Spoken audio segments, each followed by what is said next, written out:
আসসালামু আলাইকুম সবাইকে। আমি শখের গল্প থেকে সাদিয়া বলছি। আজকে আমি দেখাবো বিখ্যাত একটি খাবার চিংড়ি শুটকির বালা চাও।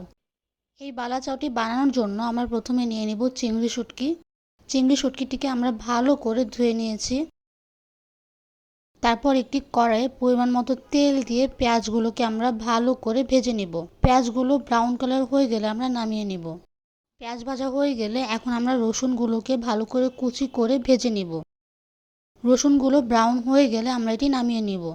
রসুন আর পেঁয়াজ ভালো করে ভাজা হয়ে গেলে তারপর আমরা শুকনা মরিচ ভালো করে ভেজে নিব। শুকনা মরিচগুলো ভাজা হয়ে গেলে আমরা চিংড়ি শুটকিগুলো তেলে ভালো করে ভেজে নিব। আমাদের খেয়াল রাখতে হবে এটি যেন পুড়ে না যায়। ব্রাউন কালার হয়ে আসলে আমরা এটি নামিয়ে নিব।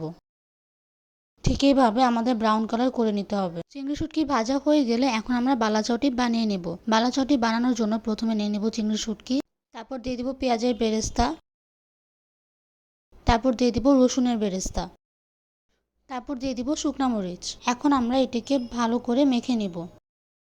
আপনারা চাইলে এটি সংরক্ষণও করতে পারেন। নর্মাল টেম্পারেচার 2 থেকে 3 মাস এটি সংরক্ষণ করা যাবে। তারপর দিয়ে দিব পরিমাণ মতো লবণ। লবণটি দিয়ে আমরা আবারও ভালো করে মেখে নেব। মেখে নেওয়ার পর দিয়ে দিব ধনিয়া পাতা কুচি, তারপর দিয়ে দিব সরিষার তেল। তারপর আমরা এটিকে ভালো করে মেখে একটি বাটিতে নামিয়ে নেব। তৈরি হয়ে গেল আমাদের চিংড়ি শুটকি দিয়ে বালা চাও। এটি আপনারা চাইলে সংরক্ষণ করতে পারেন। শুধু খাওয়ার আগে ধনিয়া পাতা আর তেল দিয়ে ভালো করে মেখে নিতে হবে। আপনারা অবশ্যই এই রেসিপিটি ট্রাই করবেন। আশা করি আপনাদের এই রেসিপিটি ভালো লাগবে। আর ভিডিওটি ভালো লাগলে লাইক, শেয়ার, সাবস্ক্রাইব করবেন আর আমাদের পাশে থাকবেন। আল্লাহ হাফেজ সবাইকে।